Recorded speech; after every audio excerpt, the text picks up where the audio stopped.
That's why cinema story. यार एक बात समझ नहीं आ रही, सनी देओल ने बंटवारा 1947 फिल्म को ही क्यों चुना? सोचो, एक एक्टर जिसने अभी अभी गदर 2 से साबित किया था कि 60 की उम्र के बाद भी उसकी पुरानी इमेज करोड़ों लोगों को सिनेमा घरों तक ला सकती है। फिर बॉर्डर 2 भी आ गई, यानी सनी के पास इस वक्त वो करने का पूरा मौका था जो उन्होंने दशकों तक किया था। एक बड़ा एक्शन हीरो, एक देशभक्ति वाला हीरो, और वो भी पाकिस्तान के बैकड्रॉप में। वो सनी देओल जिसे देखते ही ऑडियंस को पता है कि अब कुछ होने वाला है। लेकिन सनी ने ठीक उसी वक्त एक अलग रास्ता चुना। सिर्फ इतना ही नहीं, उन्होंने इस फिल्म के लिए आमिर को चुना, राजकुमार संतोषी को चुना और अपने बेटे करण देओल को भी इस प्रोजेक्ट का हिस्सा बनाया। अब सवाल ये नहीं है कि फिल्म क्यों नहीं चली, सवाल ये है कि सनी देओल को इसमें इतना भरोसा कैसे आया। क्या उन्हें लगा कि आमिर खान और राजकुमार संतोषी के नाम मिलकर वो कर सकते हैं जो अकेले उनकी गदर वाली इमेज नहीं कर सकती? क्या ये उनके अपने करियर को लेकर फैसला था, या फिर क्या सनी देओल अपने बेटे करण देओल के लिए एक बड़ा मौका तलाश रहे थे? और अगर ऐसा था तो क्या सनी ने अपने बेटे के लिए अपनी सबसे सुरक्षित चीज पर ही दाव लगा दिया, अपनी खुद की सुपरस्टार इमेज पर? आज कहानी सिर्फ बंटवारा 1947 के फ्लॉप की नहीं है, आज कहानी उस फैसले की है जिसे लेकर सबके दिमाग में सवाल है कि सनी ने यह फैसला आखिर लिया ही क्यों। आग लगा दूंगा पूरे शहर को। हिंदू औरत के लिए आप हिंदू औरत। सनी और आमिर के साथ का इतिहास लंबा है। ये पहली बार नहीं था जब दोनों साथ में आ रहे थे।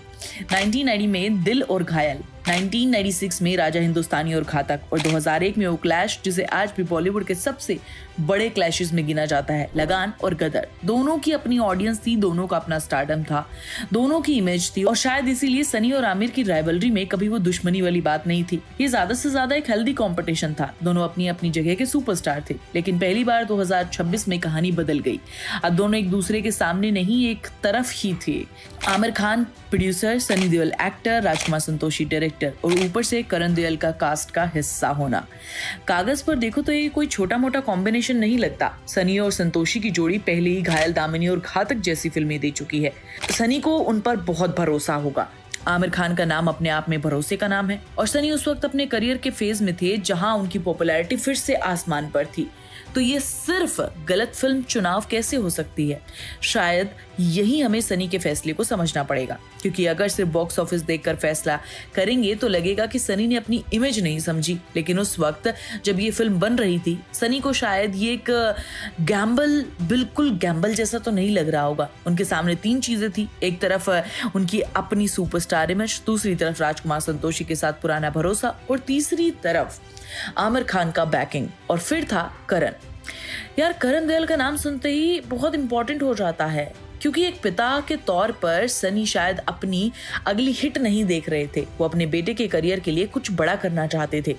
करण को पहले भी लॉन्च किया जा चुका था, लेकिन बॉलीवुड में किसी स्टार का बेटा होना, अपने दम पर जगह बनाना, 2 बिल्कुल अलग चीजें हैं। और अगर आपके पास एक ऐसी फिल्म हो जिसमें सनी खुद हो, आमिर खान प्रोड्यूसर हो, राजकुमार संतोषी डायरेक्टर हो, तो एक पिता को ये मौका बड़ा क्यों ना लगे। और शायद बंटवारा 1947 की सबसे दिलचस्प चीज यही है। सनी ने शायद सिर्फ अपने लिए फैसला नहीं लिया था, और यही आकर फिल्म की कहानी और कॉम्प्लिकेटेड हो जाती है, क्योंकि सनी उस वक्त अपने करियर में पीछे नहीं जा रहे थे, वो तो अभी वापस आ रहे थे। गदर 2 ने उन्हें फिर से नेशनल सुपरस्टार बनाया था, और वही सनी, वही एग्रेशन, वही आवाज, वही डायलॉग, वही लार्जर देन लाइफ वाला इमेज। लोगों ने सिर्फ फिल्म को नहीं अपनाया था, लोगों ने सनी को सिर्फ और सिर्फ सनी को अपनाया था। फिर बॉर्डर 2 में भी उन्हें एक ऐसी ही दुनिया मिली जहां ऑडियंस पहले से जानती थी कि सनी से क्या उम्मीद करनी है, और ऑडियंस ने वो उम्मीद को पूरे होते हुए भी देखा। लेकिन बंटवारा 1947 में सनी ने कुछ अलग करने की कोशिश की। ये वो सनी नहीं था जो हर समस्या का जवाब ताकत से देता था। ये ज्यादा रिस्ट्रेन कैरेक्टर था, ज्यादा सीरियस। यानी सनी ने अपनी ऑडियंस को वो नहीं दिया जो पिछले 2 सालों से उन्हें टिकट खरीद कर देखने आ रहे थे। वो चीज मिसिंग थी। अब यहाँ एक बात जरूरी है, इसका मतलब ये नहीं कि सनी को वो अलग रोल नहीं करने चाहिए। अगर कोई एक्टर 60 की उम्र में भी सिर्फ 25 साल पुरानी इमेज दोहराता रहेगा तो हम खुद कहेंगे कि कुछ नया करो। तो क्रिएटिव रिस्क लेना गलत नहीं था, सवाल टाइमिंग का है, क्योंकि आपने ऑडियंस को 2 साल में 2 बार सनी देओल की सबसे बड़ी ताकत का एहसास दिलाया। और उनकी ताकत क्या है? वो खुद है, उनका एग्रेशन है, और तीसरी बार आपने ऑडियंस से कहा कि अब बिल्कुल कुछ अलग देखो। शायद ऑडियंस इसके लिए तैयार नहीं थी और शायद यही वजह है कि पहले वीकेंड के बाद जो सवाल था कि फिल्म क्यों नहीं चली, दूसरे वीकेंड के बाद वो सवाल थोड़ा बदल गया। क्योंकि अगर सिर्फ ओपनिंग की बात होती तो हम कह सकते थे कि मार्केटिंग कमजोर थी, रिलीज के टाइम पे कंपटीशन था, फिल्म की अवेयरनेस कम थी। लेकिन जब दूसरे वीकेंड में फिल्म उस तरह से नहीं पकड़ पाती तो सवाल फिल्म के साथ ऑडियंस के कनेक्शन का भी हो जाता है, क्योंकि यही एक मजेदार चीज होती है। उसी समय आवारापन 2 चल रही थी, एक 19 साल पुरानी फिल्म का सीक्वल, एक ऐसा एक्टर जिसके करियर की स्टोरी भी काफी हद तक नॉस्टैल्जिया से जुड़ी है और ऑडियंस वहां जाकर टिकट खरीद कर क्यों देख रही है, सिर्फ नई कहानी के लिए नहीं, एक पुरानी फीलिंग के लिए। यानी ऑडियंस नॉस्टैल्जिया से परेशान नहीं है, वो पुरानी चीजों को रिजेक्ट नहीं कर रही है, वो उन्हें आज भी खरीद रही है। लेकिन शायद कंडीशन ये है कि उसे वो फीलिंग वैसी चाहिए जैसी शायद उसे याद करके पहली बार आई हो। और यही सनी देओल के लिए सबसे बड़ा सवाल है, क्योंकि सनी पिछले 2 सालों में जो कमबैक करके उन्होंने बनाया था वो भी नॉस्टैल्जिया पर ही टिका हुआ था बहुत हद तक।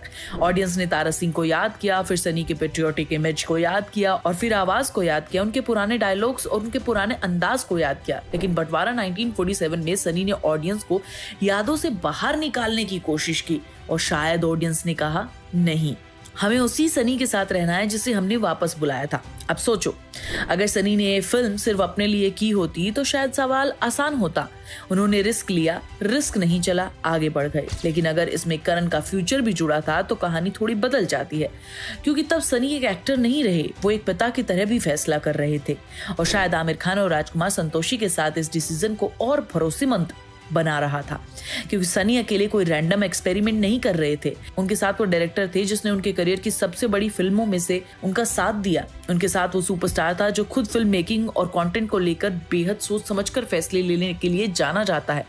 उनके साथ उनका बेटा था। तो शायद सनी को लगा कि ये वो फिल्म है जिसमें मैं सिर्फ अपनी अगली हिट नहीं बना रहा, मैं कुछ और बना रहा हूँ। करण के लिए एक प्लेटफॉर्म, अपने पुराने डायरेक्टर के साथ रियूनियन, आमिर खान के साथ पहली बड़ी पार्टनरशिप और खुद के लिए एक अलग तरीके का रोल। कागज पर यह फैसला गलत नहीं था, लेकिन सिनेमा में सबसे मुश्किल चीज यही है, कागज पर सही दिखने वाले फैसले अक्सर दिलों में, ऑडियंस के दिलों में बैठे जरूरी नहीं है। और शायद बंटवारा 1947 की सबसे बड़ी कहानी यही है। सनी देओल ने अपनी इमेज नहीं तोड़ी क्योंकि उन्हें अपनी इमेज से नफरत थी, शायद उन्होंने उसे तोड़ने की कोशिश की क्योंकि उन्हें लगा कि अब मैं सिर्फ सनी नहीं रह सकता जो ऑडियंस मुझे देखना, मुझे बनाना चाहती है। लेकिन ऑडियंस ने पिछले 2 सालों में कुछ और ही साबित किया था। उन्होंने दिखा दिया था कि वो सनी को सिर्फ एक्टर की तरह नहीं, एक इमोशन के तरीके से देखते हैं और इमोशन को बदलना कैरेक्टर बदलने से कहीं ज्यादा मुश्किल होता है। इसलिए मुझे लगता है कि बंटवारा 1947 का सवाल सिर्फ ये नहीं कि सनी देओल ने गलत फिल्म चुन ली, सवाल ये है कि क्या सनी ने अपनी ऑडियंस को बहुत जल्दी बदलने की कोशिश कर दी, और क्या करण के लिए एक बड़ा मौका बनाने की कोशिश में उन्होंने अपने करियर की सबसे बड़ी ताकत को ही दांव पर लगा दिया। क्योंकि 2 दुश्मनों का एक साथ आना अपने आप में कोई गारंटी नहीं है। आमिर और सनी दशकों तक एक दूसरे के सामने खड़े रहे हैं और फिर एक दिन दोनों साथ में आ गए, लेकिन ऑडियंस को दोनों का साथ उतना इंटरेस्टिंग नहीं लगा जितना इन दोनों को अपनी अपनी दुनिया में देखना था। और यही इस कहानी की सबसे बड़ी दिक्कत है। सनी और आमिर ने कंपटीशन खत्म कर दिया, लेकिन बॉक्स ऑफिस ने नहीं किया। अब सवाल आपके लिए है, अगर आप सनी की जगह होते तो गदर 2, बॉर्डर 2 जैसी 2 बड़ी कामयाब फिल्मों के बाद वही पुराना सनी करते या आमिर, राजकुमार संतोषी और करण देओल के साथ रिस्क लेते? क्योंकि सनी का फैसला गलत था या सही, ये आज भी पूरे तरीके से तय नहीं हुआ। लेकिन एक बात जरूर तय हो गई, सुपरस्टार बनना मुश्किल है, लेकिन सुपरस्टार बनने के बाद ऑडियंस को समझना और भी ज्यादा मुश्किल है। अब इस पर तुम्हारा क्या कहना है मुझे कमेंट करके जरूर बताना। मैं तुम्हें नेक्स्ट वीडियो में मिलूंगी। आप सुन रहे थे let's mind more than radio. Follow कीजिए हमें हमारे सोशल मीडिया प्लेटफॉर्म्स पर।